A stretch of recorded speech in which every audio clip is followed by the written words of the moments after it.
those of you who are joining the wonderful world of the YouTube broadcasting. We're very, very happy to be here holding this event. This is kind of a sort of space that we had that we call Design Bar. Here in Oslo is 5:03 in the afternoon after working hours. And then we like to have this space as a kind of low shoulder, relaxed space to talk about design matters. And then in this, for this session, we have the pleasure of co-hosting this event with Háptica in Bogotá, Colombia, and Los Andes University in Bogotá, Colombia. So that's why we are kind of with the streaming and the Zoom and the YouTube and the technicalities and the weird mics and all of that. And what we in Bogotá is 11 in the morning, so maybe some beers, most likely coffee. And so that's why we are here. So I'm going to start sharing my screen now, if Zoom allows. I'm just going to bring this here and then change this here. Wait, and then share screen. So is the screen sharing? Perfect. So again, Design Bar, first hustle thing. If at any point technology breaks, bear with us, is a Design Bar. Okay, so we are bienvenidos, bienvenidas, welcome, welcome. That's as far as we're going to use Spanish and Norwegian, unless a term here and there. And that's where we have alcohol in one hand and coffee in the other hand. So now we're all on the same page. Now, what brings us together here today is this intersection between law and design. I have the pleasure of knowing our two speakers of today from both Colombia and Oslo, and I know about their very interesting journeys in this intersection between law and design and what they've been working with. And we've been talking about this for a couple of years already, of kind of doing something together. So we're very, very glad that this is finally happening. So, so that's kind of the main part, is to listen about what is the journey of working together between law and design in different shapes and forms in different contexts. But we also, because why make things simpler when they can be more complicated, we wanted to have, a non-designer that has worked with us. And initially we had two. We had one from Colombia and one from Oslo, but because the world is complicated, we had to. Santiago couldn't join us, but we're very glad that he wanted to join. And we're very glad that, John, you're here with us. And John works, is a lawyer and has the Law Lab, which is a research and educational initiative for law and access. And you will tell that maybe better a little bit when it's your turn to speak. But so basically the array that we have is that we wanted to not only hear designers talking about design, but also kind of have a little bit more of a conversation that is less endemic and more open, to have someone that is not a designer sharing about what it means to have worked with us. And Jon and Adrian have worked before and they know each other. So that's that. So what we're going to be doing today, our program, after this welcome, we're going to be hearing from the experiences. And because we're sharing a screen now, we're shifting the presentation. So Adrian is going to go first, just technicalities again. And then is going to be sharing about the Halogen's experience with public sector and kind of where design meets the law in different shapes and forms.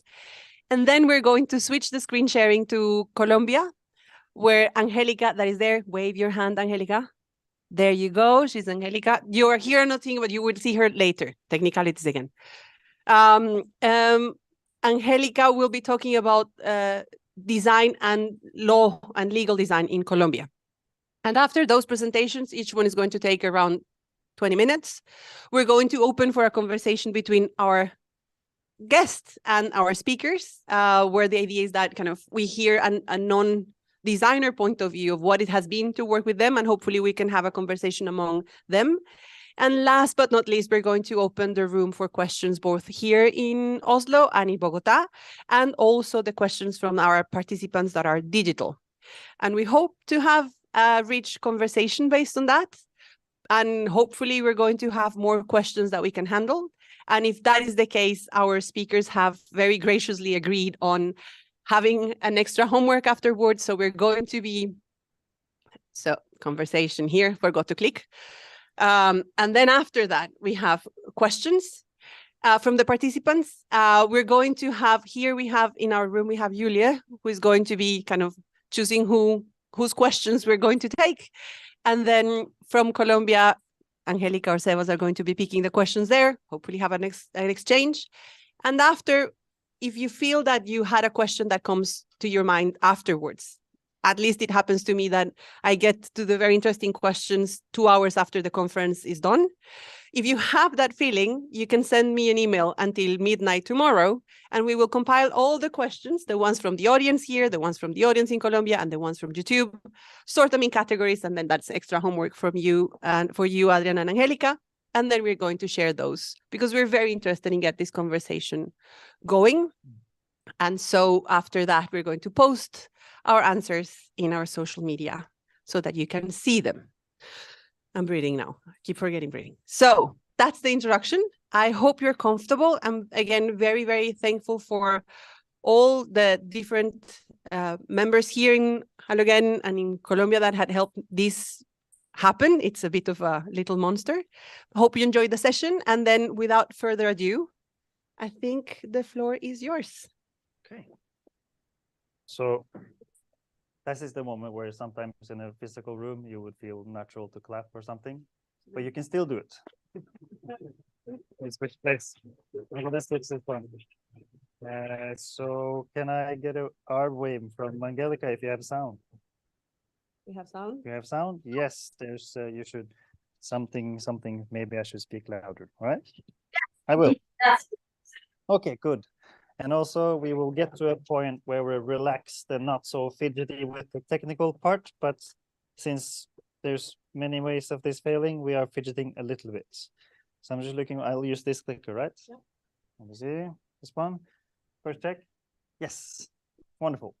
So like Natalia mentioned, we started this conversation where we've had this experience of this increasing amounts of rendezvous between design and legal competencies.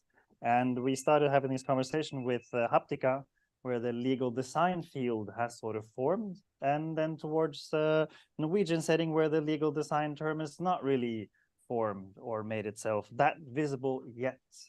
But that doesn't mean that design and legal haven't met. So this is not going to be the story of Norwegian legal design as a facet, the only answer you will get. This will be a pitch, a door opener, and perhaps the start of a conversation that we feel is important, necessary, and could be fun. So quickly, for those who haven't met Halogen, we have this phrase, which I find quite nice to use as an intro. Use design to find solutions to challenges that doesn't have easy answers, understand people, see the bigger picture, and we've been doing it for roughly 22 years. And I'm not going to spend too much time on Halogen because that's not the story of today, but I'm going to spend the story on this time on this story, which is roughly the flow of this presentation. And I was given 17 minutes, which then turned into 20. So I feel like this is a good start already. So roughly, this goes from design and public sector and the love story, design meeting legal causing confusion, a case of concept design meeting legal causing problems, a case of co-creation meeting legal causing smiles, and then landing on shared understanding of structure, process, and material causing happiness. That's a rough storyline I'm going for. In the Norwegian public sector, and I think it's quite important to have like a short zoom out, we have what is called a layered and a sectorial defined public sector. And moving from parliament to government to ministries to governmental entities to regional municipalities to municipalities. And these are all supported into sectors as well. And that's actually a wonderful structure for many things, including delivering a wide variety of services. But when design met public sector, it was also a great love story because, wait, we're all the people. And then design could come in and help put some user journeys and some faces on services. And then we got very excited. We started making amazing services and we got super carried away. And what I'm going to try and do now is to be very honest as well, that we had this early stage where design fell in love in public sector that also had a little bit of a heartbreak. So for me, I'm just going to use this as an opportunity to show a little bit from where I come from, what I've done, and I'm going to use 2 of these experiences as the case groundwork for this conversation about legal and design. And in the Norwegian setting, I think it's important to acknowledge the amount of opportunities presented for design in public sector has been enormously generous. There's been a lot of opportunities to try different ways of applying design to shape public services. And this is a sort of a selection to highlight the fact that it's gone from pretty straightforward service innovation, service improvements around 2016, give or take. And then it's moved into a phase where actually design was brought in to co-create the first white paper on innovation in public sector, just giving like a signal of how serious design was used in public sector. And then design around 2020 was brought in to give a shape to a portfolio for radical innovation on behalf of municipalities, sort of even like increasing the stakes of using how design was applied. And then moving into missions-oriented innovations. And now I'm just going to read out this sentence because this is sort of the moment that design is used to form a program for cross-sectoral management and delivering connected services. And that's quite a high-stakes game of using design. And this is also why I think it's really important that we have this conversation about the meeting points between legal and design, because when you're giving shape and working with that type of services that we're now going to give 2 cases of, getting this meeting point right matters greatly. And I think we need to practice. So I'm going to do a jump from the 2016 case into a 2022 case, slightly before and after. And then I'm going to try and take some lessons learned. Again, not as a way to summarize all work that has been done, but to give a fundament or a starting point for a conversation of why we think this design meeting legal really, really matters. In the early stages, there was some confusion because design was brought in and kind of met legal perspectives as milestones, potential barriers, and something quite political, not really understanding why. The law became sort of a static thing, and the lawyers were the gatekeepers. So early stages of design in public sector, this was kind of the situation we had. And in this case I'm going to talk about, which is shortly briefed, is a service innovation project about managing your right to drive, so your driver's license. And this was a service innovation project. It was about cross-sectoral services, like across different responsibilities. It was about digitization, moving from a physical service to a digital one. And it was about innovation, shifting it and changing it greatly while doing that. And the honest and short story of what we learned looking into this service, this was this maze of services in real need of simplification. So from a design point of view, again, the love story part, this was a moment of great opportunities. Imagine like the thing on the left is actually just some visual notes from the project, interviewing someone's journey from getting their license back. And you can see like the amount of small pivots and sidetracks and confusion. And I'm just going to fix my mic for a bit because I got some feedback on the sound. So wardrobe situation. The picture on the right is just a visual tracking of the journey that the person had to take between all the different actors in the public sector to renew their license.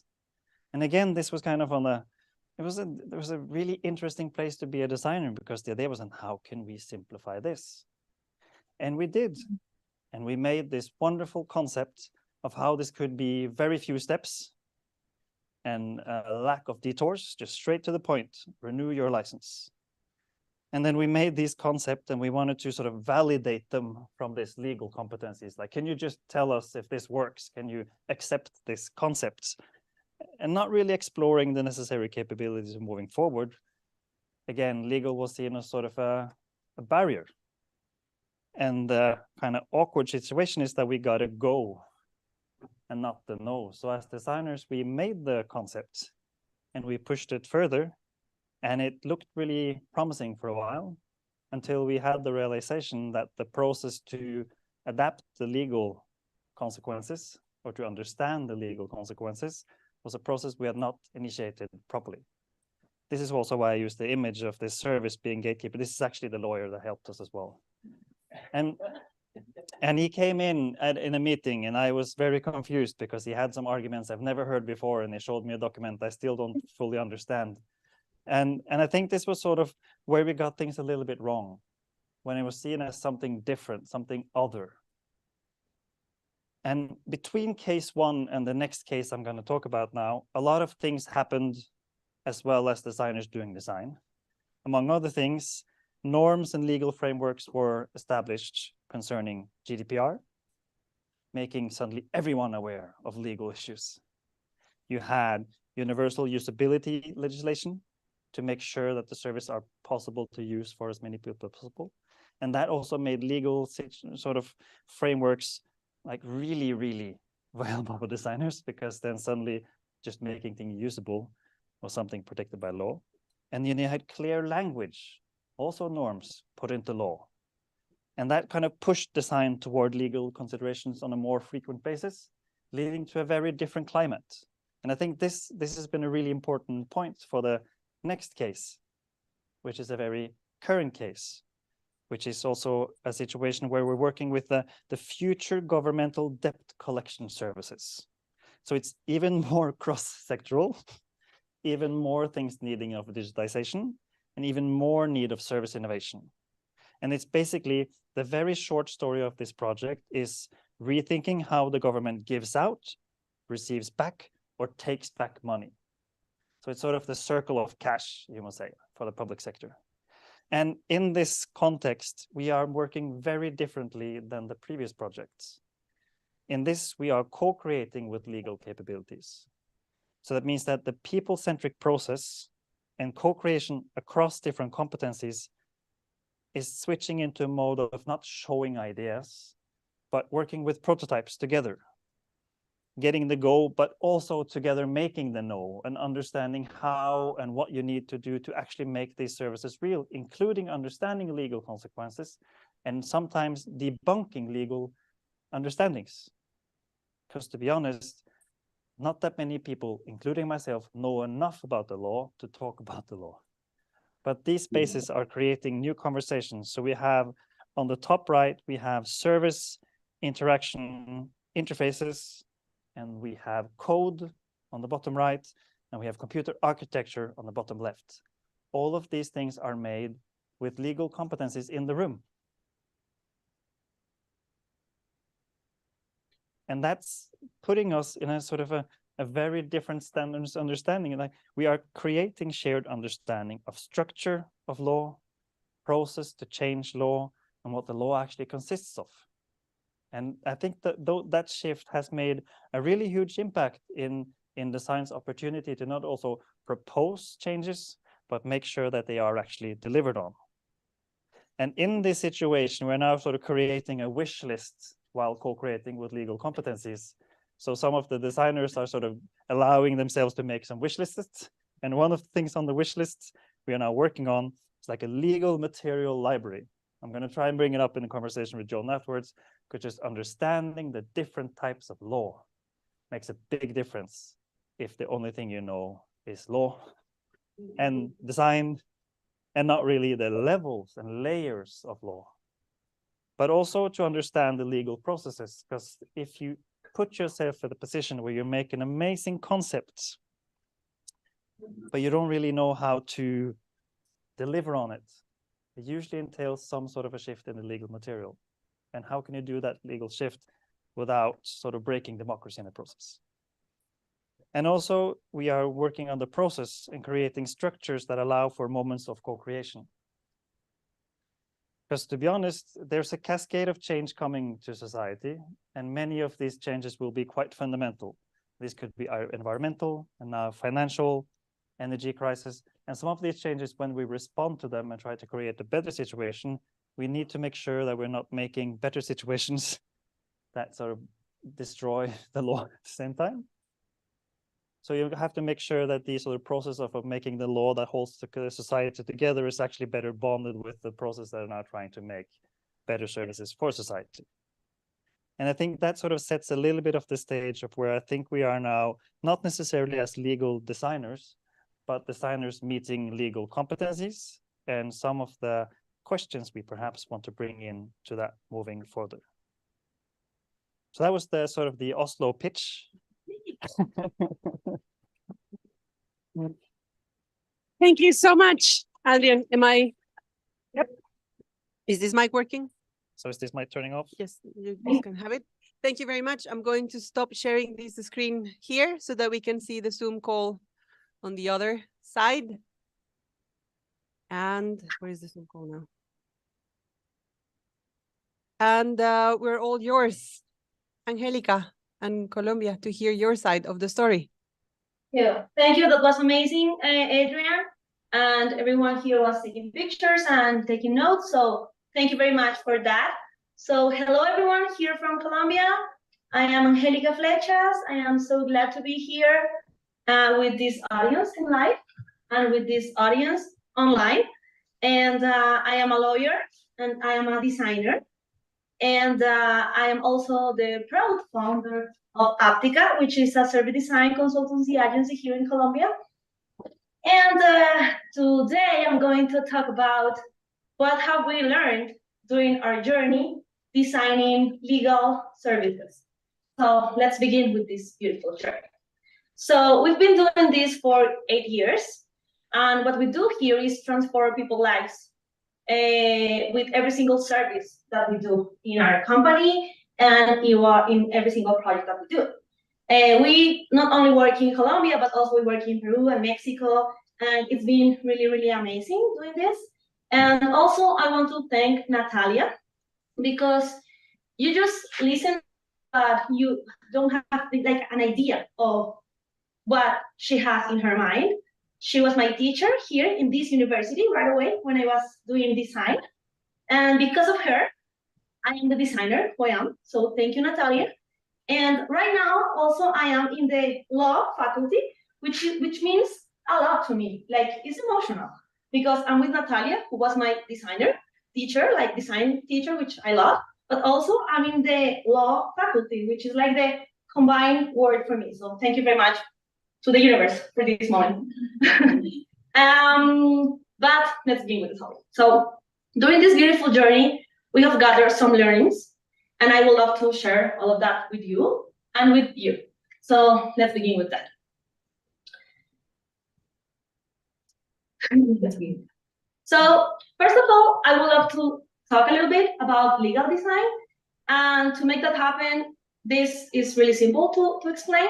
So first of all, we have all the design work, which means what we do as a designers. So we do some ethnography, so we do some research to understand what's going on with the user to design better services and products, right?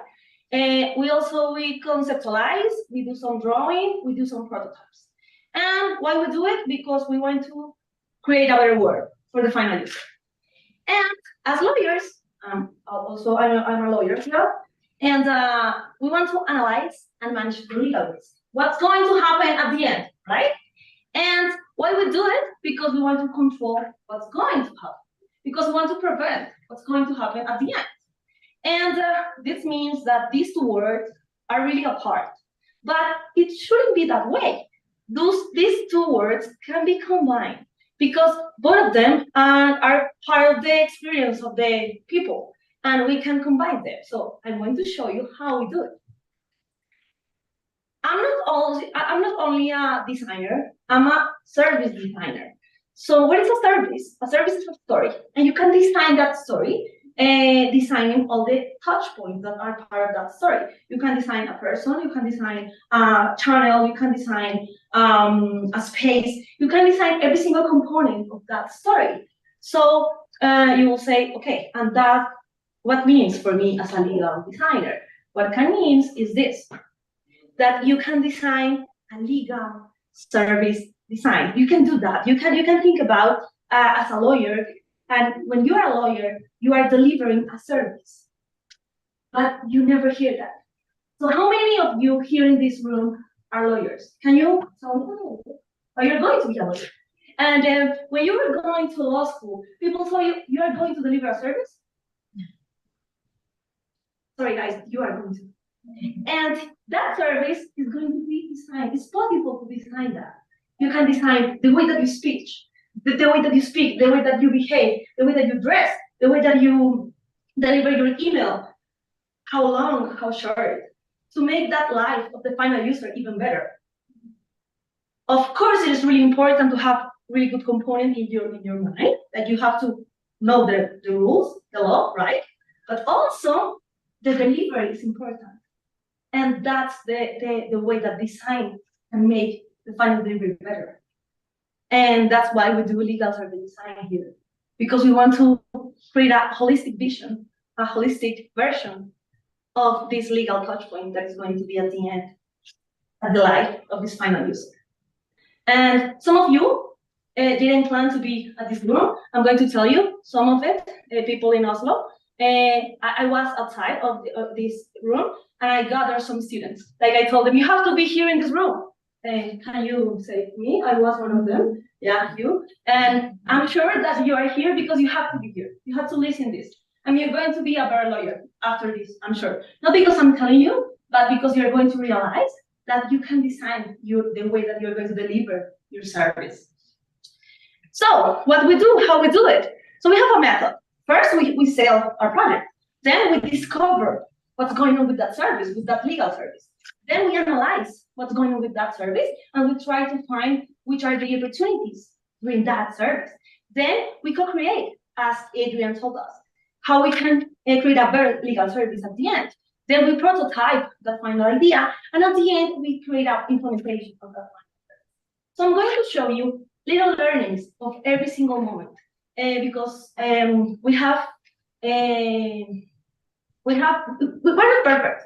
And I'm going to show you why we're not perfect, because I want you to learn from that as well. So let's see our learnings. So first, when we are selling a project, not always we are talking with the lawyers of the company. So this is an amazing project that we did with a bank in Mexico. The bank is Nacional Montevideo, which is the oldest bank in Mexico. And the client wasn't the legal area. It was the innovation area. And they came to us because they said, oh, we have the feeling that the legal area is not as open as the rest of the areas. And I was like, yeah, I'm sure that's going on. And then we did the sale. It was like, yes, they're going to work with us. And then we tried to work with the legal area, and they were like, who are you? Why are you coming from Colombia? And why are you designers? And why you want to work with me and try to change the way of working of my department? And I was like, because I'm also a lawyer, and I have this beautiful method, and I want to change the way that you deliver your service. And I don't care. I'm a lawyer, and I'm perfect. So, and I was heartbroken, but also I have a team who I was already paying, so I needed to go further and try to close that deal. So I sat down with them, and I tried to realize that who was actually my client. It wasn't the innovation area, it was the legal area. I need to realize for them that they could actually deliver a better service. They had a client, and even though they were working inside the company, because they are the legal area inside the bank, who were their clients? The other departments, right? HR, marketing. But when you are studying here, you don't learn that. You're just really good with studying, but you don't realize that you are going to interact with other areas inside the company. So that was really interesting, and I had to create a new path with that client. At the end, they realized that, and we finalized the project, and now everything is going on really well with the client. So thank you very much. Next. Then again with the sale, and we realized that a lot in legal design is going on in the online platforms. So when I was studying law as you, all of it was in paper. And you believe that? Like I was studying my I don't know how to say sentencia, in English, but padros. But I was like the final decision of the judge. It was on paper. But right now everything is online. So some of my clients are having other documents on platforms. But when they come here to our company, they really want to design their final documents to make them easier, to have a better delivery for the final user, right? So sometimes we're just so in love of the fact that we have the chance to redesign that document, but we don't think about in what platform that document is going to exist. So we forget about that. So I actually working in my company in the sales department. So when Sophia, who works actually in Háptica, Sophia said, she receives the project, like, okay, great. So this document that I'm going to design at the end is going to be on paper, we're going to be in a platform. Sorry, something in a platform. Okay, what platform? I don't know. Like, okay, it's going to be easy to redesign it? I don't know. Bad, Angelica, bad. That's not good. We need to understand that document in what platform is going to exist. Because we're not going to only design one touch point, one document. We have to design the complete process that is going to be around that document, and also the platform, and also the person who is going to use that document in that platform. So in this case, we have this client who was an insurance company who designed their own platform. So it wasn't like a regular platform like Adobe or Microsoft or whatever. No, they had their own platform, which was really weird. And we didn't realize how weird it was, and they really suffered that project. Isn't it, Sophie? Yeah, Sophie's crying right now. So we really had a really bad time with that, but now this is the final document. It is made in Word, like Microsoft Office, and you can use that in their platform, like online. But don't think about only the document. Think about the complete platform and the system that that document belongs to. Next. Discovery. So in that phase, you go and you understand what's going on with the service that you want to intervene, that you want to redesign. And what if you don't go only to discover what's going on with the user, but what if you begin with a prototype? What does it mean? What if you already have like a hunch, like you already know what is the final part of the project, and you design it? You will say, what's going on with this? The process is you discover, then you design. No. I already have a hunch. That will be better because you can have like a better timeline, because you already have your design, and you go with that first design and you use that to discover. And you have your first discoveries with that first prototype. So we did that with this project. We have here in Colombia and around the world like a lot of startups, like unicorns. In this case, we have a company, the name is Acasa, which is a company that helps you to sell your house, and then you can buy another house, and they give you like their money right away, even though they don't have a client already for your house. That's the company. And they told us, I need you to redesign the contract of selling and buying the house. Really easy. The dream project. But they said, sorry, Angelica, sorry, Háptica, I am a unicorn, I am in Y Combinator, I'm really fast, I'm agile, you cannot give me a 3-month project, I need you to do this in 1.5 months. And I was like, okay, how can I like crack the method? So we begin designing. So we didn't go right away to the user. So we did the first prototype or the first document, and then having the first idea, then we go to discover. So we did that. It went really well, but then they switched their brand, and now everything that we did didn't work. But it doesn't matter. What it matters is that we learned a lot with the method, and actually in Háptica now the method is called a Casa method, because we said, oh no, we have to work with a Casa method, which is agile. Okay, next. Analysis. So sometimes you think that when you're analyzing the inside and you're working with the one area inside of the company, that's it, right? You're working with the legal area and you're understanding those insights, what's going on with them. But we have realized that sometimes the deal breaker is I don't know how to say this, indirect legal touch, which is not the legal area, but somebody else who is using their legal touch point, but they don't have like a clue about legal. In this case, we have a bank. They sell financial products, right? And to close the deal, they give you a contract, and you have to sign the contract, right? But who is the area who gives you the contract to close the deal? The legal area? Who? Sales. So sales was the area who was all the time giving the contracts away. So the client was like, sorry, I have a question. What says here? And the sales area was like, I have no idea. How come? But you're giving me the contract. Yeah, I haven't read the contract. Like, how come you're giving the contract? So you realize that even though they don't work in the legal area, they have like a hat of legal department. So what are the companies doing with these legal areas? Which is, even though they are not from the legal department, they have like a hat, and they should be part of that process, and they should have knowledge about the legal components of the document, or legal knowledge about the legal process. So we should work with them, because for them, for the process, that could be the deal breaker. So realize that. And in co-creation, we need to distract, to create. So we have designed a method, a tool. The name is Frankenstein. So do you know who is Frankenstein? Yes. Who is Frankenstein?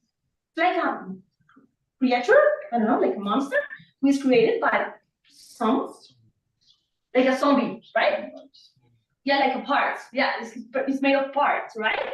So what we do here with that tool is we give to any kind of people who are part of the co-creation part of the project, we give them the document, or we give them the process, the legal process, or we give them the legal department, and we give them, you have a pair of scissors, and you can cut all of it. They were like, no, but this is legal, and I can do that. And this is so pure and beautiful and white and black. It's like, I don't care. Go. They begin, they can't stop. It's like, and they cut all of it, and then I tell them, you can now reorganize it however you want, however you feel this should be. And they create their own Frankenstein, or how we call it, Frankie. So they create their own Frankie as they believe they should be. So it's like destruction and then creation. As you see in this picture, is again the bank, and they were like creating the dream document using scissors, which was beautiful. And when we are prototyping, sometimes you need like going really fast with your client. In this case, we were working with a client who was really mad at us. They really like what we were doing. And actually, we actually weren't happy. Like, we didn't like either the final result. So we create like a group of people in Háptica who said, we're going to make it better. And we did an agenda, and said, Monday, that day, we're going to work this class. Tuesday, this class. And also with the client, we said, and you're going to review that class, and you're going to give me your feedback. But also we did another thing, which was we made a classification of the entire document. And we said how we can make changes regarding how far do you want me to go with the document.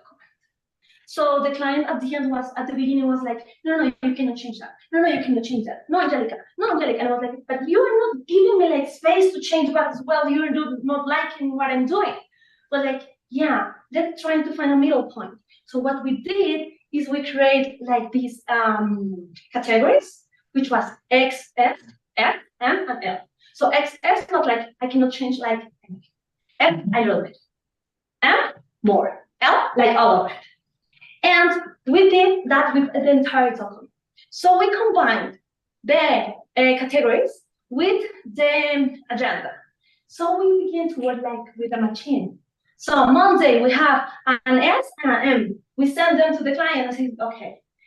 Tuesday, L and S. So we did that, and at the end we have the entire document completely changed. And the client was okay because we find a way to negotiate how to create and how to design the final document. So this is the final result.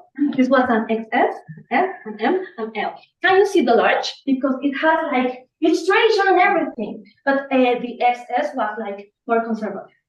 So they felt like they will listen, they were part of the conversation, but also they were working with our process. And now to finalize the implementation, if they need us at the end of the project, when we left, with that particular document, with that particular project, we did a terrible job. And that happened a lot. So this is a beautiful project that we did with another bank in Chile, which is Replay. It is made in Word. Can you believe it? Word, Office, the document that you use. And we have realized that we have to hack Word to make it happen. Still is not perfect. In Háptica, we are still learning how to do it. It is a lot of processing and understanding how to do it, but we are trying to let our client go with the project and say goodbye, because we want them to really implement the project without us, because it's perfect, it's really nicely done. And have fun, because the process is going to be hard, but it gets better. And this is a picture of one of our products. Is about Academy. We teach this process, and all these people are part of this program. Some of them came from Chile, from Medellin, from Mexico, because they really want to get into the final class to graduate from the program. And they were so happy. All of them are lawyers because they really wanted to become designers. And sometimes as lawyers, we don't have as much of fun as we can have. Being a lawyer could be fun. Look at them. Look at me. So I just wanted to enjoy your degree, your profession, and change the world. Thank you very much.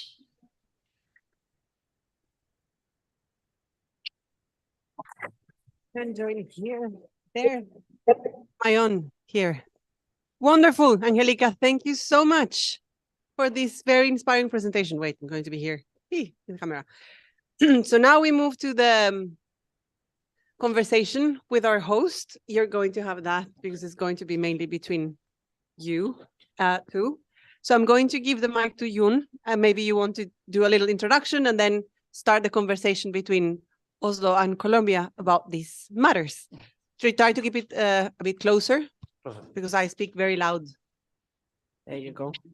Louder than... Closer. Closer. Is it good?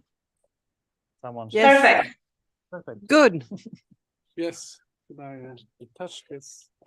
Yeah, Close. I can help you to attach it. That's the general learning. Closer is better. Thanks a lot. Is the sound okay? Yeah, perfect.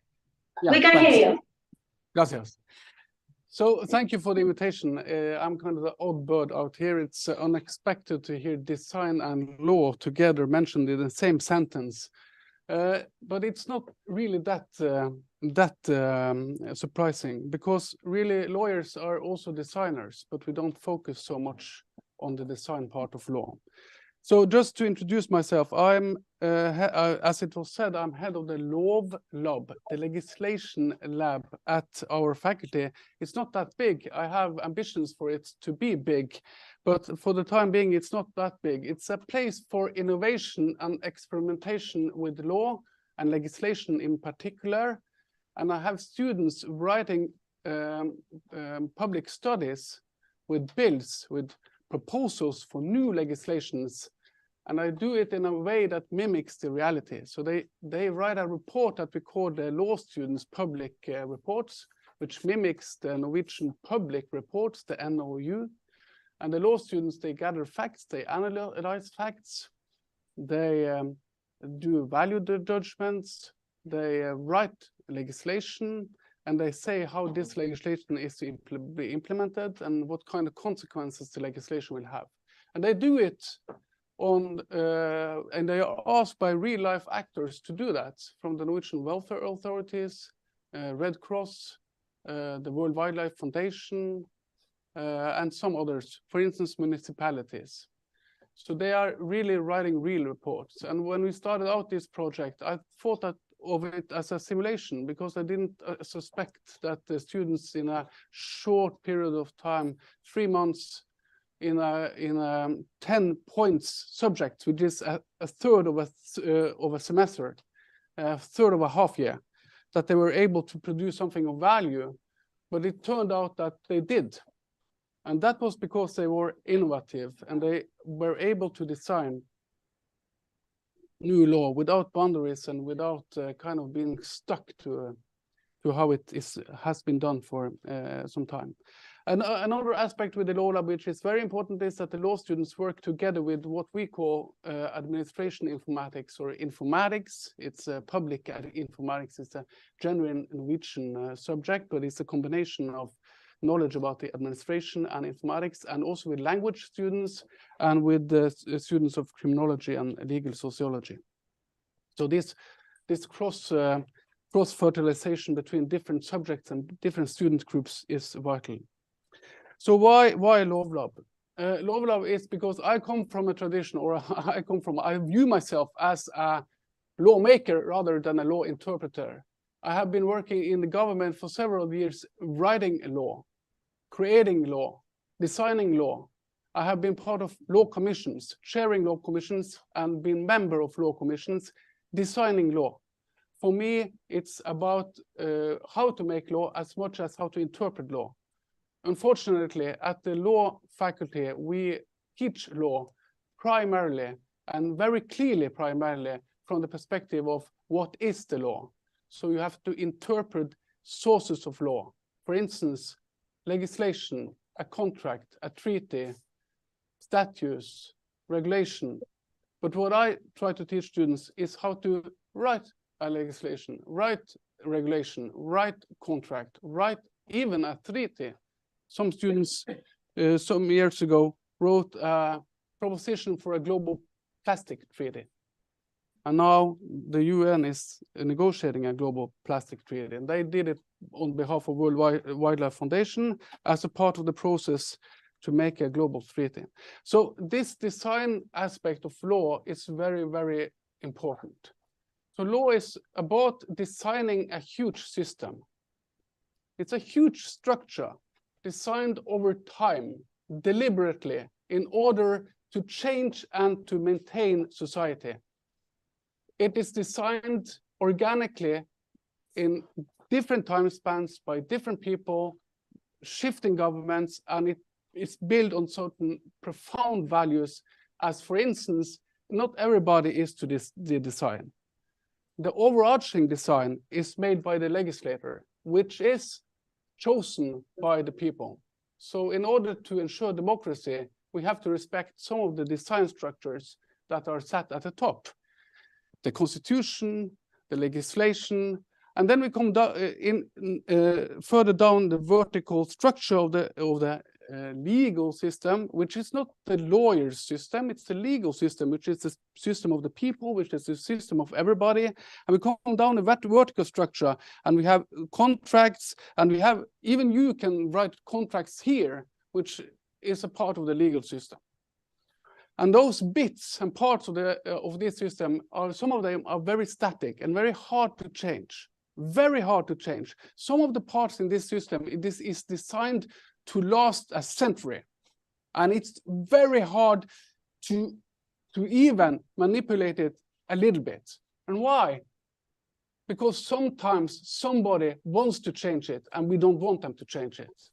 So it has to be hard to change. So at the very top, it's very hard to change. But the further down you come, the easier it is to change. So therefore, when you design in that system, you have design moments where it's possible to design. You have a mandate given, and then you can design. If there is no mandate, if there is no moment, you cannot design. You're stuck. And you also have different design possibilities. Not everything that you would like to do something with is possible to do something with. So when I'm presently chairing a law commission and I'm also member of a law commission, I would very much like the mandate for that law commission to be even broader, because then I can change, but it's a narrow mandate. So I have to design within the mandate, and that can be very hard to see, so especially when you are a designer in a certain point, at a certain point of time, in a certain place in the structure. Okay. I have so much I want to say, and that's so I just have to limit myself. And I'm on point 1 of 5 points, so, so I'm going to leave out the 4 other points. We can try and sneak them in. Yeah, a very important aspect here, I think, is that it's and I'm very glad that in Bogotá they are at the law faculty. So I think it's very important to have a conversation, and I am sure that we can learn. We, meaning the lawyer profession and the legal system, can learn from design thinking, visual design thinking, system design thinking, public or policy design thinking, any kind of design thinking, because it's really it's very much the same questions that we try to cope with. Yes. That's close to a clap situation, right? Yeah. Do you have any questions for our speakers? For Adrian? These are some stories you've been told that are now from very different settings in some way. One being sort of design moving towards services and then meeting legal. And the other one is more or less straight to a point of designing a legal service. One leaning towards making good decisions that stand over time, and one shaping a contract, which is also a decision that also has to stand over time. So could you just reflect on what are the sort of main similarities and main differences between the stories you've heard now with Oslo and Bogotá? And we'll do it as a conversation because that's a pretty big question. Okay, I think that one of the main takeaways is that it's necessary to design the decision-making process. So from the story from Bogotá, when you are kind of trying to design a negotiation process, and you have different elements in a contract, and you have the different possibilities to negotiate the different elements of the contracts on different points in time, it's very important to be aware of the process when you are focused on the content. And I think that was also kind of a takeaway from your presentation of services design, that you were in this great administrative structure, and you had to be aware of, you had to consider when to get in, for instance, a lawyer. When the lawyer came in late, the lawyer was kind of aggressive, being drawn into this situation too late, and was kind of seen law as an obstacle, as a hinder, and not as part of the development process itself. So the link between content and process, I think, is extremely important, and I think that the outside perspective on law is very important. That might be given from design people, but it might also be given from other professions. For instance, in the 70s, surprisingly perhaps, law learned a lot from biology, because biology concerned complex systems, complex adaptive systems. And some lawyers read biology and they saw, really, this complex adaptive systems thing, that's very similar to law. And they had some very grand, useful theories on complex adaptive systems. Maybe we can draw from those theories. So at least being aware of the different ways of influence. So Angelica, because I was wondering how this, how Jon's situational description fits your point of view. Do you feel at home in the way Jon describes the law? We need to wait. We have a 4 seconds delay, so we need to give it time. Natalia, can you repeat the question? I didn't Well, catch yeah, it. I'll repeat the question and try to be precise since I only get to do this once. The question was, in Jon's description of law and design, did you feel at home being more a lawyer and a designer than at least I am? I feel that every time that you design, you make decisions, and every time that you're a lawyer, you make decisions. So I feel that all the time I'm making decisions. So I'm a lawyer and I'm a designer all the time. And I think that's why when I was almost finishing law school, I make that connection with design, because I felt that when I was making the decisions as a lawyer, it wasn't like enough. And design gives me like the tools to go further. So that's what I feel. I think Jon had a comment on that as well. No, yes, I have a comment. There was some part of that I didn't hear, but I think that you said that you didn't have the tools when you came out of law school, and I think that's also fitting. Describing for a Norwegian law school experience, that you're not equipped with the tools to solve problems or to design law. You are equipped with the tools to interpret laws that others have designed. So when you are,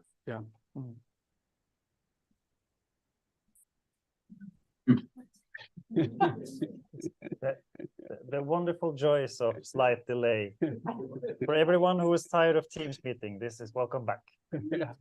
But one thing I would like to add, Angelica, as well, is the how to put sort of creative moments in creating a contract. I think your example of just cutting it to pieces and then putting it back together again remind me of prototyping from the designerly way.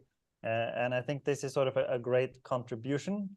But then I also wonder, like, what would it be the other way around? Like, how much would designers accept that their process is influenced by how law is made? Because if we have to design very slow, can we and should we? I think that in design, sometimes we need like a bigger scope of our design process.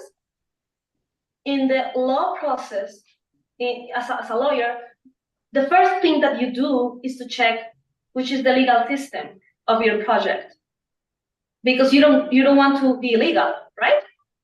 When you're a designer, you feel like everything is possible, which is great. But it has happened to me before with real projects as a service designer, not as a legal service designer, that I design a project and then I realize this is not possible.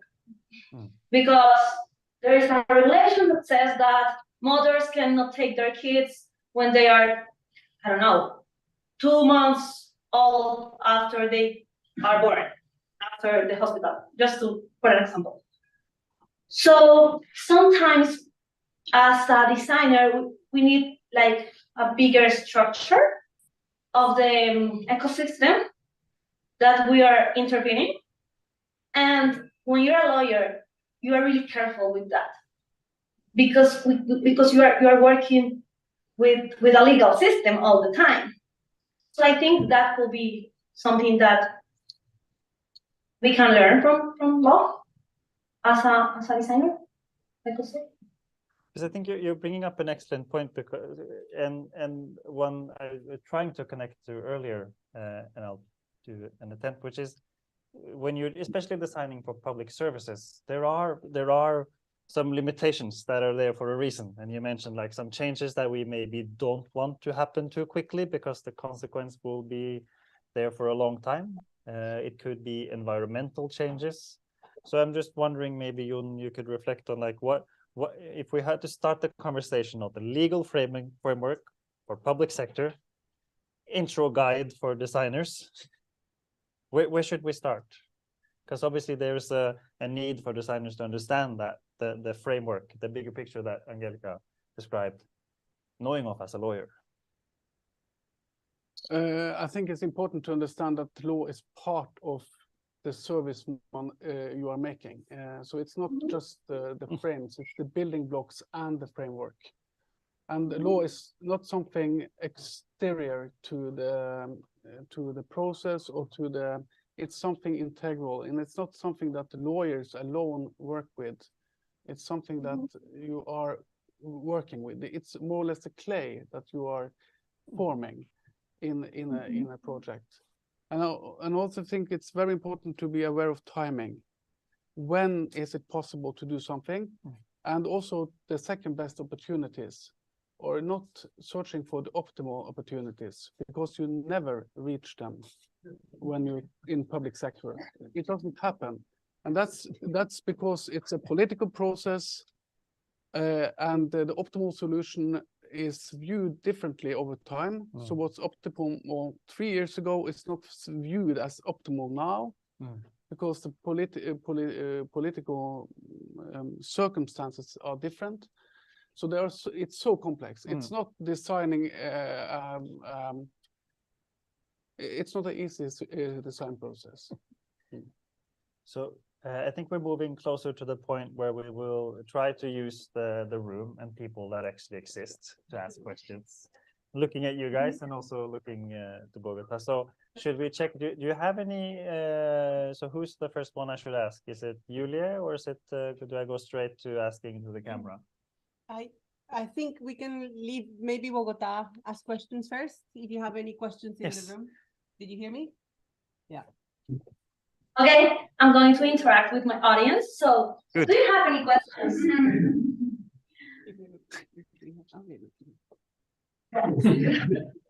They are thinking about their question because they really want to make it like a good one. So they are thinking about. We have someone here willing to do like the first attempt.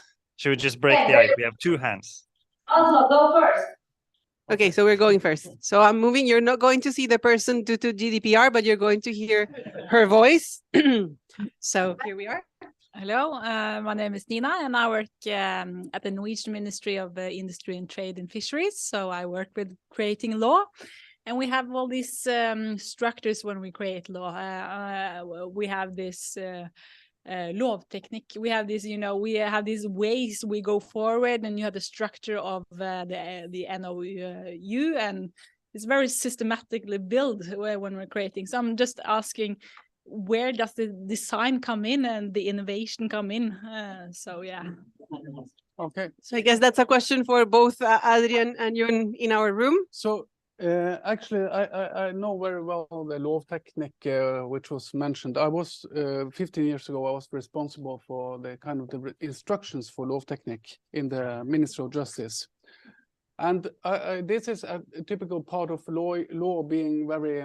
We should be open-minded to other ways of looking at things. And I think that there was a point made in Bogotá, which is very important. What kind of platform are you working on? So law of technique, the legislation technique guidelines in Norway, they are more or less unchanged since the first issue in 1975, which was based on practice prior to 1975. And it has as a presumption that you are writing law on paper and it's published in books. But we now know that very few, under 1% of everybody that uses law in any form in Norway uses analog or books as the means to get knowledge of law. They use platforms, digital platforms. So there is a serious need to reconsider how we kind of design law technically in a narrow sense in order to make them fit into a digital world. And we can reorganize the whole thing. We don't have to really take into consideration that you are using a book and you are going from page to page. You are in an ecosystem, a huge ecosystem where you can view law as kind of a 3-dimensional body, and you can navigate in very many different ways. And we haven't explored those possibilities at all. And one way to add to that, before also, of course, want to hear from Bogotá, is that this is the first time I heard that story. So now I know where that system was established and when. So I think that also puts into perspective how precise I can be in my feedback, because I think we're now in the recent times, i.e. like not that many years, have been trying to get prototypes, usually made to convince someone to make a service, into something that is inclusive to different competencies. So just making code and architecture and experience and interfaces accessible earlier in the process allows for the competencies that will then see if there's a need to shift anything in the law material sphere, and then try to time it with what tends to be politically decided in like intervals of legal shifts and changes. So I think if we can get that conversation together, I think we could at least try to find some meeting points, because at the moment, I'm not sure they exist. Are there any examples, Angelica, of law in Colombia that you have been working with? Not in Colombia, but we did a project with a public entity in Peru. It wasn't a law, it was like guidance to define what was the content of the final contracts for telecommunications companies. So imagine Movistar, Claro, all these companies who sell cell phones and TVs and all of that, right? So they have their own contracts, and this public entity is in charge of define how these companies operate, right? So they reached us because they were having like a lot of problems with the services. So this was really interesting, because I didn't know back then if they were trying to find us because of our services skills or because of our legal design skills. But then we realized when we received the brief that the problem was that they were like the second instance of the legal process, and they were having a lot of complaints because people didn't read their contracts when they bought the cell phone line or the product, and they didn't get what they had in mind, so they had problems with that. And this entity, this public entity, was in charge of defining the guidelines of these contracts. So they said, we should redefine what could be those guidelines. And I want you to help me to define that. And this was really interesting because we used all the process that I showed you to define what could be the exact guideline that these contracts will have. So we went to Peru, we did our research, and we realized, of course, that nobody read those contracts. I'm sure you haven't read that. And you just buy your cell phone and you call your mom, and that's it. But you don't read your contract. And the problem was that we had like a huge opportunity to really connect these people with that policy. So we did like 3 workshops with the lawyers from Ociptel, which is the name of the public entity. And during this project, people from Ociptel, like lawyers from Ociptel, they designed like the dream contract. And after that, they did like the guideline that those contracts could have.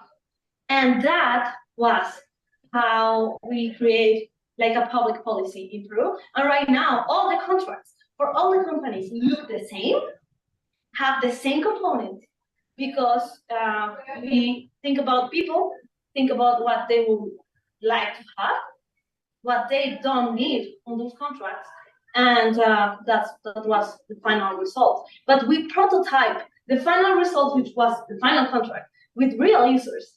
And thinking of that, it's how we create the guidelines. So I don't know if this sample works for you. Yeah, we have another question here, but I'm wondering if you have some questions in the room in Colombia. We have another question here, and we have one on the YouTube chat already. Our social media is moving. So we have Yeah, questions here. I have two questions here. So Okay, Javier, then go. I have a question for you, Angelica. It really caught my attention when you said that you had to interact with a client after delivering a certain product or service. It meant you did a terrible job. What strategies or what techniques do you use at Háptica to prevent this scenario from happening? when I deliver a product and it didn't work and I have to come back. No, from preventing the clients to have to interact with the client after delivering a product. Okay. So Can you repeat the Yeah. question, Angelica? We had a bit issue of sound. the question was, one of the learnings that we had was that when a product that we design doesn't work, and we have to keep working with the client like eternally. So what we have done to make that stop, right? So a lot that we do in Háptica in legal design is related to documents. But this is not the only job that we do in legal service design. Remember, a document is one of the touch points of a service. So you can do that, but also you can do like, you can work with a person, you can work with the space, you can work with a process. But specifically working with documents is really special because lawyers always work in Word, which is the program that we learned to work with since we were kids. So when we work with them and we design our products in this program, and we are designers, it's really hard for us to learn how to design in Word. But it's been a really interesting journey because at the end, who is going to be the main user of this product? The lawyer. So I cannot design in my beautiful program, Adobe, Photoshop, or Illustrator, or InDesign, or whatever. I have to design the program that they work in. And actually, I have 4 students here that from my class, because I teach here in this faculty, and I have learned a lot from them. This generation is going to change the world. I'm going to take my work away. They are working, like they did contracts in Mural. They did contracts in Mural because they realized that we needed to find new programs and new ways to still having chance to work, but also giving them, when I say them, I mean the user in this case, the main user of using the document was the lawyer, the way to work with that document. So I think that at the beginning, we were a little like, I don't know, like gods. Like, oh, I'm a designer, I'm going to intervene this document. You lawyer are going to love me.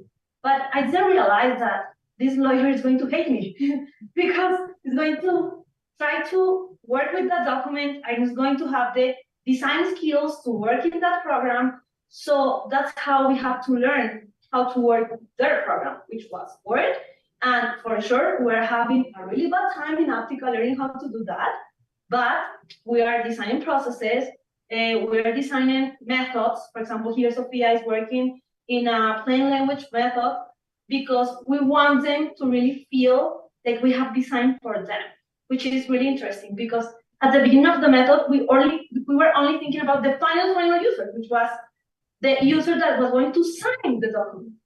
But we're thinking about the lawyer who was going to rewrite the document maybe 2 months away.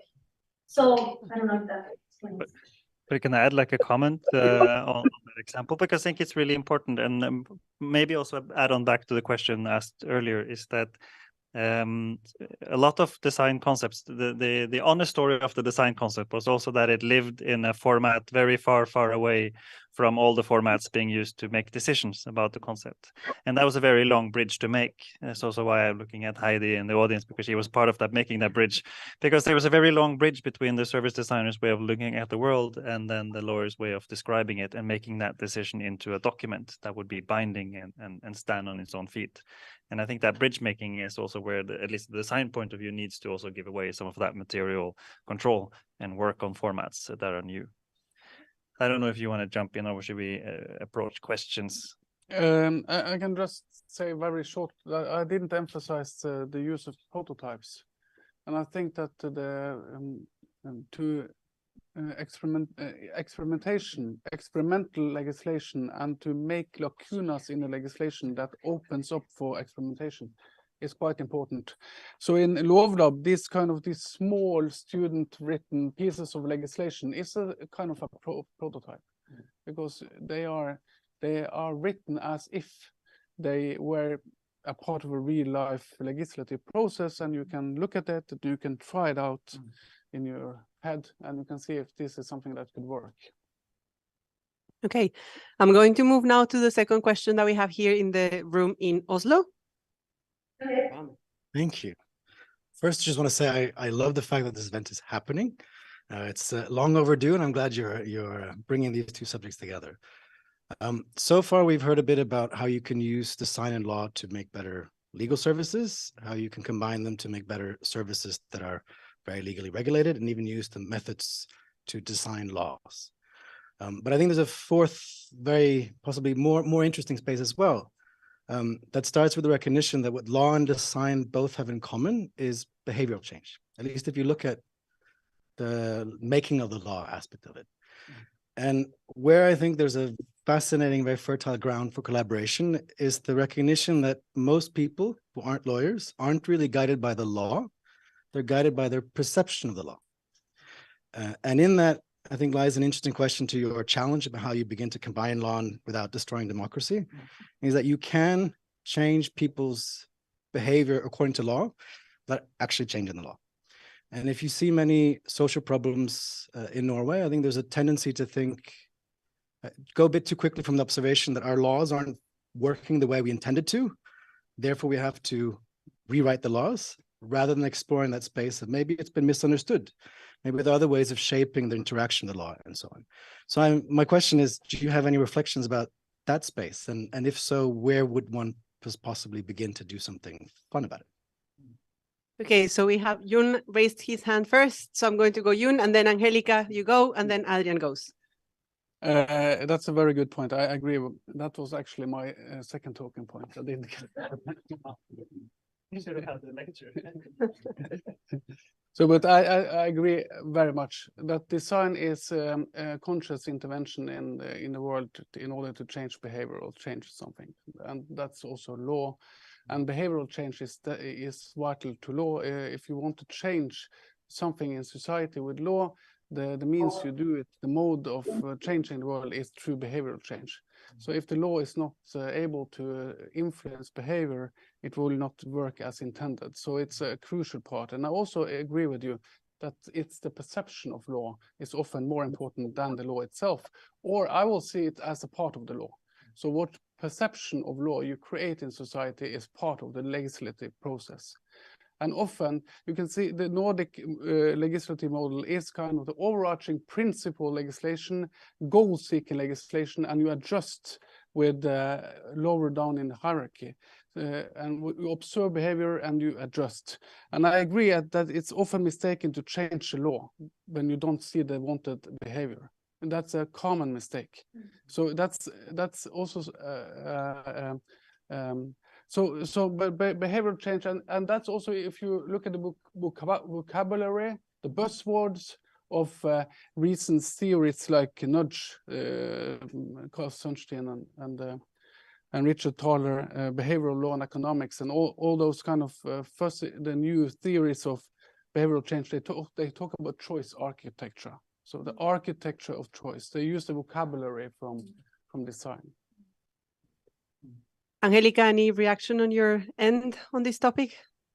I think that every time that we design, we should be aware of the possibility that we could have changed the behavior of the user.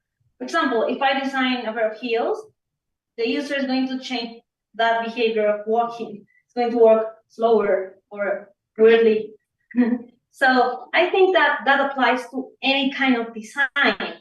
Of course, we can use that for good, because you can use legal service design or you can use behavioral design for bad as well. So you should like use these kind of techniques in order to design better services, in order to to create a better experience for the final user in order to recreate the most possible service, like the powerful one that the user deserves. Right now, I think it's really interesting, and I want you, the ones who are here and the ones who are on YouTube, to realize that right now we are like sharing experiences from Oslo to Bogotá, which are two cities completely different. Yeah, but it's really interesting that both of us like want the same, which is design the best experience for the final user. And sometimes you feel that law or legal touch points are an obstacle. In this case, we can use design to make it better, and you can use behavioral design to make it possible. What is important here is intention. And you have the right one, you're going to be good. So I think I'll try to add quickly to it, because if I use the right to drive example, the first case I talked about, one thing that happened while we were making the concept is one very excited politician decided that maybe we should just remove that law. So the law that kind of made our service necessary was almost removed by the swipe of a pen, and that was a bit of confusing situation for us, because we're just trying to make it better. And then we realized that maybe we shouldn't switch the law. There's actually a retningslinje, which I won't be able to translate, but a guideline, is that probably okay? So maybe it's just a guideline, and it turns out guidelines we can switch them quickly. We don't need we don't even need to make a project. We can just rewrite it, and then it's like a veileder, like so either even simpler one, and all of things for very new words for me. So for a designer in that setting, I was very confused. I'm like, because whenever I was illustrating the law, I used the red book, which is the main law, and it turns out there's many other types of law. And I think also in this room there are some people who work in sort of the legal startup tech situation, and I know also there's so different levels of them. And I think just being aware of that makes you less prone to just simplify the wrong way. And yes, I do think a lot of things can be solved by services added on without switching law. And also I think sometimes designers or others who don't really understand the law quickly jump to that conclusion, and that can cause some challenges, because then we start spending resources on something we maybe shouldn't do. Yeah. I want to include a little example here. I had a client who was going to change some of the benefits for one of their users in one of their contracts. And they said, Háptica is the best option here. So they came to us and said, let's switch that contract, and let's put that little clause, really little, and let's make like a lot of noise in other part of the clauses. And the final user is going to realize that everything's changed. And I was like, no, I'm not going to do that. And people at my team were like, this is an ethical problem, because they want to use legal design to nudge, to try to move people to sign the new contract. And then they're not going to realize that they're like losing benefits. So of course you can use this for bad. Please don't. Yeah. And then I'm going to, just for the fairness of the people on YouTube, we have a question in YouTube. So I'm going to jump to one of the questions on YouTube, and we have 2 more questions here. And I don't know how many you have there, so we might have to go to the Q&A afterwards, but lightning rounds, exactly. So the first question that we have from YouTube goes, what is the most important challenge that design or legal design is facing right now in each country? So kind of a short answer from both of you, challenge of legal design. And then I think we have 3 answers from our legal expert, from Angelica. So you can start, Jon. In our country, Norway, the biggest challenge for legal design is to initiate the conversation. I would think so. Yeah. I think I second that quickly. I think we have a lot of learning to do in a very short amount of time, and I think we have some pretty big legislative discussions going on in Norway now that I think many people feel are very abstract. There's some about the safety and sort of laws around data storage, which feels very weird and otherworldly, and maybe we should know about them. So I think just bridging the gap between law and impact and change in society would probably be well overdue. Okay. Angelica, biggest challenge? Okay. I will say like cultural barriers, because even though we have the method, even though we have the examples, we have still a path to work to keep finding projects, keep funding opportunities with our clients, because sometimes they don't want to change what they are doing and how they are doing it. Okay, good. I'm going to move to another question here from the room. So. Thank you. My name is Tobias Mahler. I'm a colleague of Jon Christian at the law faculty, and perhaps I can start with a short comment. So I think the history of legal design in Norway could also be extended by other aspects. For example, a few years ago, we had Margaret Hagen from Stanford Law School in Oslo, who talked about this in the context of the legal hackathon. Last year, I think we had Legal Tech Meetup on legal design. So there is a lot of interest in the legal tech sphere with respect to legal design. And also at the law faculty, we are teaching a subject on legal technology where we teach legal design as a methodology. And we are hoping to establish a research project at some point. So if anyone is interested in collaborating there, just get back to me or you and Christian. And but so my question, I guess, is we've heard a bit about designers trying to do legal design without the lawyers and having some misunderstandings there. And lawyers, I have seen many lawyers trying to do legal design without the designers in place, which is also challenging. So I was wondering whether we can find more arenas for collaborating there and have real collaboration between lawyers and designers in achieving this. I think that was on his wish list. Yeah, I'm going to start with Colombia because Angelica, I think you can say a little bit about how you're organized in Háptica. Yeah, we are a team of designers, but we began to gather lawyers. Right now, 10% of our team is made of lawyers because we cannot do this without the expertise of the law. And I think it's irresponsible. So please don't do that. So we need to include lawyers in the conversation.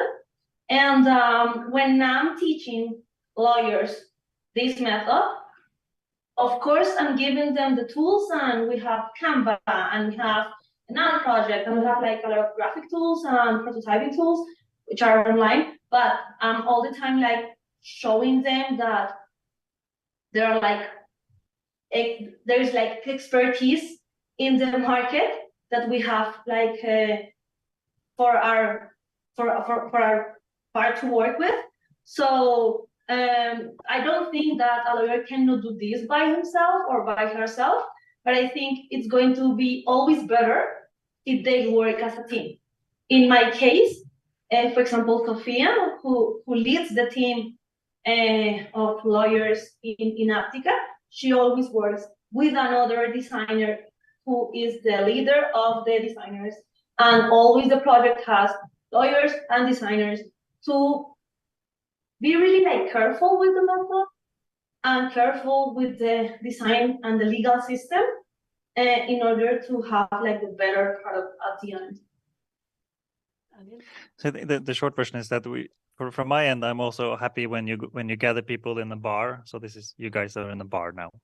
is when you have these conversations, because I think there's a lot of things that are closely linked but barely separated. So having these meeting points is something that will matter. But I will say quickly that from the point of view of projects and programs in public sector now are much better at coordinating large development work together with larger legal processes so that the opportunities to interact are increasing. And I think the cross-disciplinary approach is bringing that, and I know NAV is doing great work with putting legal competencies in their product teams to get closer to the development of services. So all of these are sort of very positive developments. And also I know that the connection between us and like educational faculties like yourself is something that really helps, because then we can practice talking together before we have to talk together, which I think is always a good thing. And just the general awareness that the the bridge between policies and service shifts and actual shifts for the inhabitants, people in society, that bridge is becoming more obvious, and we're more aware for the connection of policy shifts has to do with services. And just getting that interaction loop going, I think we will see a lot more opportunities to work together. That's at least my observation. Yeah, I can just add to what Tobias said that, okay, so at the Faculty of Law or in the legal environment, there have been, especially Tobias, who has been an early mover and interested in legal design. But there are different parts of the legal, the Faculty of Law and other legal environments who are interested in legal design, and they are now finding each other. So so my interest in legal design stems from another perspective, the public law perspective, legislative perspective than Tobias' interest in legal design. But we meet each other and we think, okay, there's a possibility here to make a research project because there are some common principles. So I think that there is something happening. And you can also and we can learn from Bogotá. So I think that we have a wonderful opportunity to learn from your experiences of having a much closer connection between design and law than we've had the opportunity to do. So I think that's also a good step. Okay. Do we have questions from the audience in Bogotá, Angelica? No. Great. I have more people here. Yes, I'm going here. Thank you. Hello. Yeah. Well, I work for the Norwegian building authorities and with digitalization of the building regulations. And I have spent my 8 recent years inventing digital rules, pretending to be legal rules. You cannot build a thing without applying that is above 5 meters. And municipalities keep calling me like, hey, where did we find this 5-meter rule? I'm like, it doesn't exist. But the rule is so impossible to understand that we agreed with the ministry to invent this 5-meter rule so that people can understand it. When should we say, stop, this digital service is just Dutch tape. We need to change the rule because nobody actually understands the rule, but everybody even believes it's a rule, but it's not. So when should we as project managers and lawyers and designers say, hey, I think actually now it takes a lot of time to change this rule, but it's totally nonsense. So do anybody have some ideas about this? So we have a lot of digitalization processes in Norway, and these digitalization processes often they involve some kind of transformation of law into code or law into other types of languages. And in that process, we often see that the law is difficult to interpret or the law is extremely complex. So it serves to highlight inefficiencies in the legislation and unclarities in the legislation. And we have to have procedures to pick up on those and to clarify law. And we have a big project at our Faculty of Law, Digital Welfare State, which is financed by the Norwegian welfare authorities. It's a huge project. And one of the aspects is really this duct tape kind of inventions by programmers and other in NAV in order to make the law work in systems. So we have to make procedures that are apt for that kind of lawmaking, because that's kind of in the vertical structure, that's the very important lawmaking on the ground. So I would say that building regulations, I'm sorry for you. you are working perhaps in the most complex area of law in Norway and where the regulation is of the worst quality. So it's extremely complex, but on the building side, but this is cross the Norwegian spectrum, that the digitalization processes changes the nature of law and changes the way we make law in the structure. So I don't know if it's the direction, but I'll just jump quickly in, and also thank you for the question and the blunt nature of it, because it's also maybe one of the least favorite laws in Norway is the building codes, because we love to argue about them. But I think also if you can look at klarspråk, like the laws around clear language, I think the focus on clear language helped remove the use of lorem ipsum in design of services, because you were forced to bring in the content and the language in from a very early stage in the development. I think that's also been a good learning journey for creating good services with clear language. And then maybe the same kind of should go for some of the legal redesign, just to use that word, even though it's probably should be called something else, that we should maybe consider in what, like Háptica, your story is also like, what's the platform that it will be used in? Because if the platform currently does not allow for people to understand the law, then maybe when we shift the law, we should also have that platform more in mind, and also see how we can do early stages, clear language and visual communications of potential new laws. Any comments or reactions on your side, Angelica, or shall we move to the next question? I think that we can move to the next question. Okay, so I have, in the fairness for equality, I have a second from the YouTube question chat, and it's for you, actually. How do you work in the day-to-day of legal design, Angelica, with the tension between tailor-making contracts or services versus standard clauses or contracts like one size fits all kind of type of situation? So Okay. Right now, what we do is we work every project at a time. So we receive the project, we understand what are the clauses and what are the components of every single document. And it will happen that we have like similar documents or similar projects between clients, but we work every single project at a time, and we realize that even though it will be similar, it is a different company, maybe with a different audience. So we don't work as tailor-made, as maquila, like it could be exactly like patronized. We won't work that way. We work tailor-made. So we try to understand every single company, every single audience, every single clause. And right now there are like other like offer in the market to work in the other way. Like you can have like templates, and that could be a way. But right now that's not our market. We are thinking about it, and that's a possibility. And we can use automatization to do that, but it's not our portfolio right now. Any reactions from this room? Out of my out of your league. Okay. No, I would say that the general point is here between tailor-made law and standard law, to pick law out of the shelf and go and pick out some law. So that's also go for the public sector, that you can have different kind of standardized modules that you can use. And in Norway, that's very important because you have municipalities.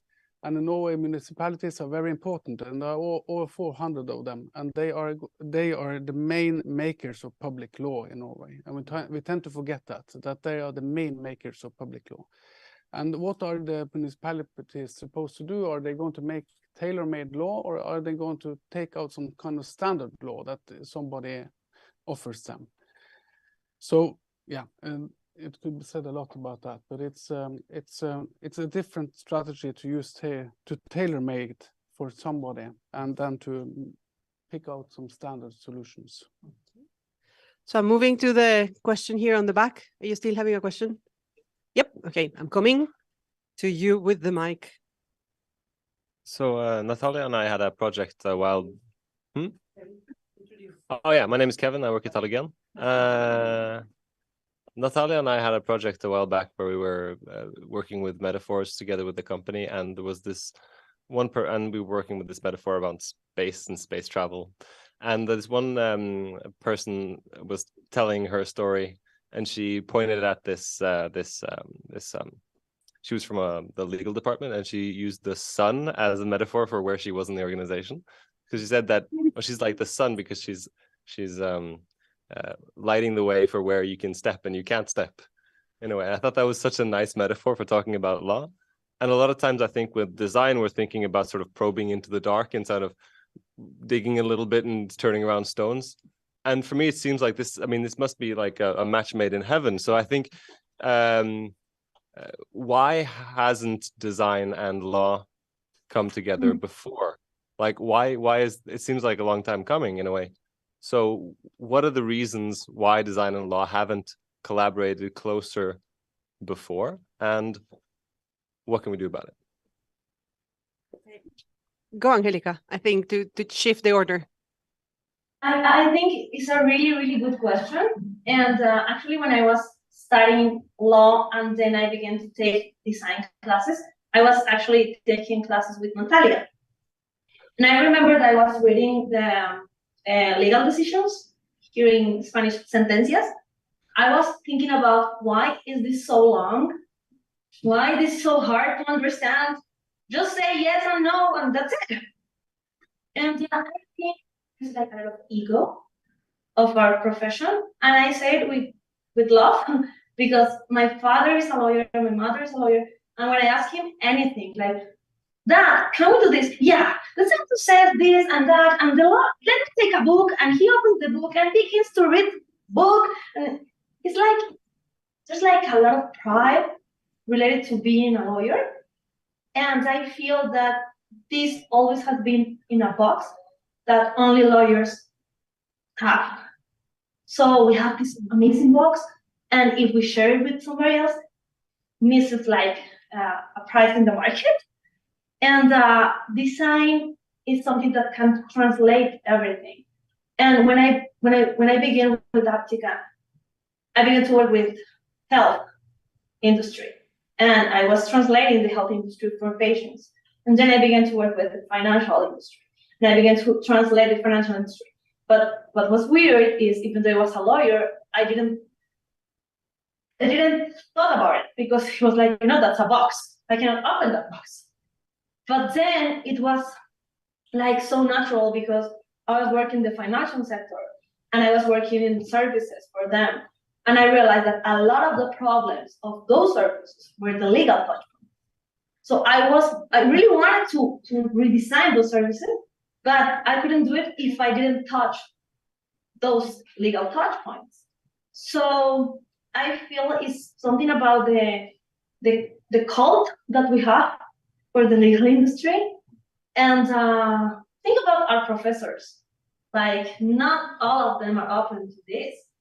And I've been working in this field for a lot of years. And 6 months ago, I received a phone call for an amazing professor who is Maria Socorro Rueda, who is the person who I am today here with you. Thanks, Maria Socorro, if you're listening. And thanks to her is because I'm teaching right now Diseño de Servicios Legales, which is legal service design, which is really weird to have the chance to teach that. So it's now happening, but I think it's a cultural thing of the industry. It's a cult, something that only we can have. Nobody else can have it. Someday I feel. I think I buy the metaphor, a match made in heaven. I think that it's close to a match made in heaven, and I think that we can do interesting stuff together, the law and design profession. When it comes to the sun, I'm not sure if I buy that metaphor because also design might shed light on possibilities, and law is also about possibilities, unseen possibilities. So often if you shift perspective and see we can do something in a different way and achieve the same result, and then the perspective from a law perspective can be, okay, but that changes the whole thing.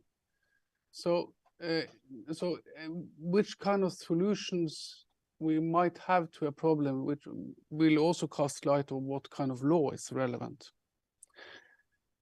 So when it comes to why is it difficult to have this matrimony, or the match made in heaven, so I think that the legal profession kind of is, of course, bound by traditions, and that's good and that's bad.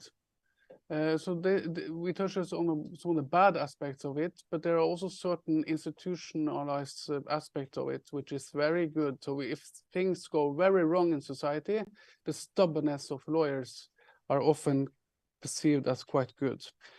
And it's very hard to see when things go wrong that it actually goes wrong. You might see that after a while. So for instance, some of the digitalization processes in Europe and the locomotives of digitalization, the Netherlands, Switzerland, Austria, Estonia, and so on, they have experienced some backlashes. because they have digitalized without having lawyers on board. So the stubbornness of lawyer, we should embrace the stubbornness of lawyer, even when we should criticize them and punish them for their stubbornness. And it's of course a lot of that stubbornness which is not well grounded.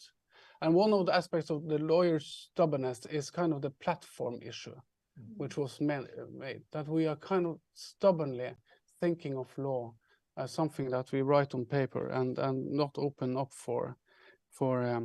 So my tutor and we have this battle over Lovdata, the legislation portal. The way from when I was a student 20 years ago, I found that Lovdata was amazing because I could go into this digital platform and I could navigate vertically and horizontally, and I could navigate in this three-dimensional space, and it was so beautiful, and it was so I could get a grasp of the law in seconds, or the totality of law. It was complex, but my tutor, and he's on of a different. My tutor then, when I wrote my doctoral thesis, he's on a different generation, and he kind of sees that the whole legal system depends on this red book.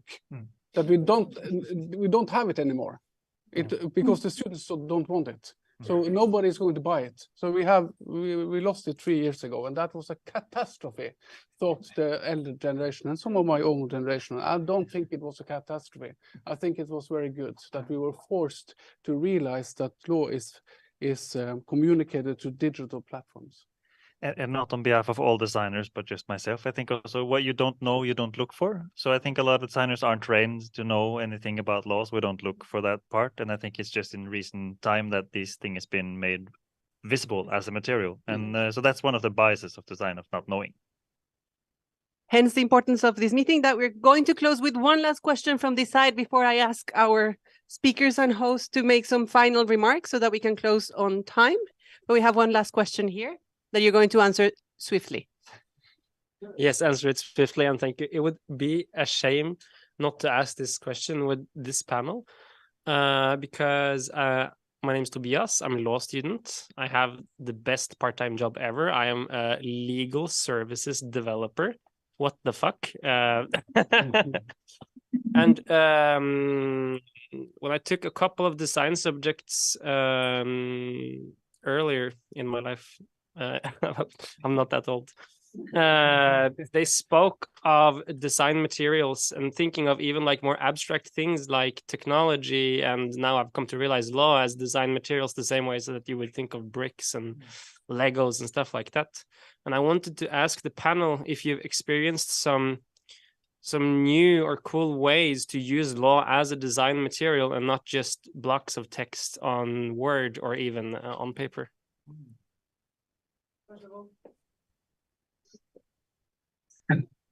I didn't understand.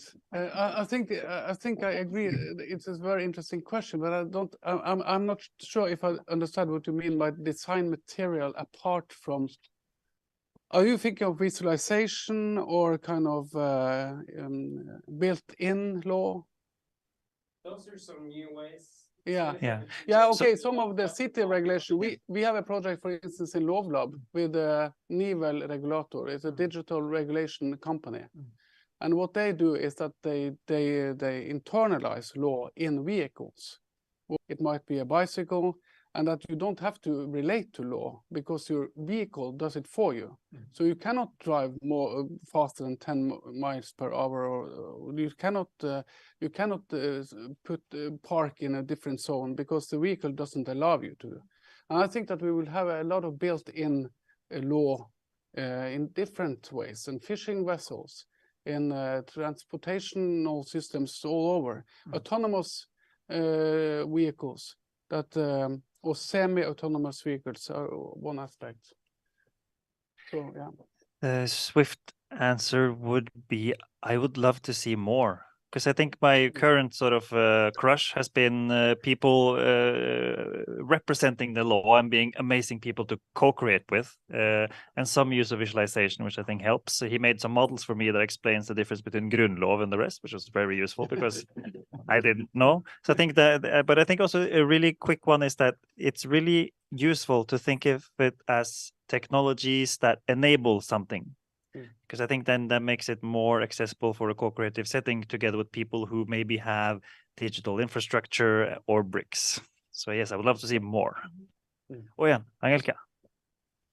No, I just want to say that sometimes right now, some public entities are creating these sandboxes to create like a safe space to identify if a particular industry or a new market which is developing that doesn't like really fit in the current legislation, how can like really develop in the market without the fear of that law?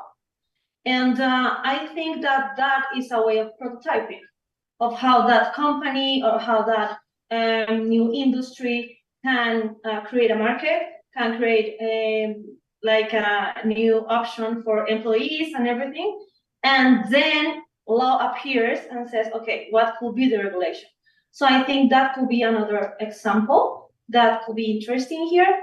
And that could be analyzed. There are like a lot of papers related to that. What happened with Uber, what happened with Airbnb, that didn't came with this. They just have like a lot of money, so they just use money to go against the law. But they analyzed with the paper, what if they have done this with sandboxes? So I think that could be another way to think about this. Wonderful. And we are 5 minutes before we wrap up, so I'm going to go to a quick 1 minute closing remarks from our speakers and our guest. I don't know who wants to go first. Jon, go, shoot. So there has been said so much, and the main point from my perspective is that this is a very important dialogue. And I would just emphasize one point, and add one, not to sum up, but to add to what I have said. And that is that lawyers might often go also for the ideal solution, so the perfect law or the perfect, and often it builds on the false premise that everybody will act exactly as the law is dictating. And we know that people don't act exactly how the law dictates. In fact, it's very hard to get the society to act in accordance with the law. So often you might simplify. The ambitions might be lower. And if we take the ambitions lower in the legislation, simplify law, I think that we can open up more space for design. And often problems can be solved by design on a lower level, and that enables us not to legislate too much. Thank you very much for being here. And for that, I'm going to go to Angelica then, given the gesture of Adrian. I think that sometimes from a country like Colombia, we feel that a country like you guys have everything like figured out. And it's been so amazing to learn from your learnings as well, and to feel that we have something to share.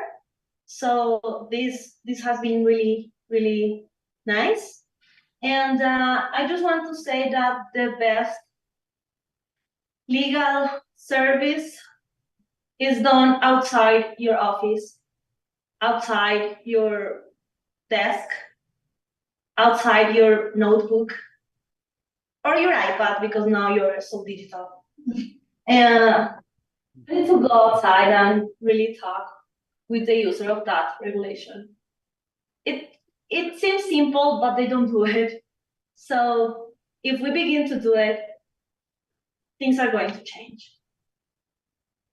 So I'm just going to quickly throw that right back and say it's been really nice to have that conversation with you guys in Haptica and learning a lot, because on this topic you are ahead And one thing that we see from some of our projects is that the services that we wish for in the future to exist, the legal material is one of those things we need to understand to make sure that they are there in the future. And I think now in some, if it's COVID or if it's financial situation, if it's conflict or energy crisis, we are making large changes in society. And if we can sort of have a more open and collective and creative conversation around that, I think legal material has a large place. And that means legal capabilities or people have a really important seat at that table. So yeah. Good. So with that, clap. We wanted to clap. Yay.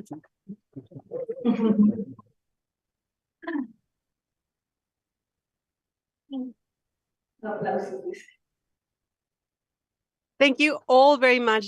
You, the participants in Colombia, in Oslo, the technical people, the ones that are joining us in YouTube. This has been like and subscribe. No, yes. We are very much looking forward to continuing this conversation, both Háptica and Halogen. I think we're going to look in the future to do more things together. We're very happy that your guest, that Yun was here and gave us kind of an outsider perspective. It would have been a little bit weird having this without a lawyer in the table. So thank you very much for joining. Thank you very much here and in Colombia for being with us. And we hope we see you soon or in future instances. And that will be all for us. Thank you very much.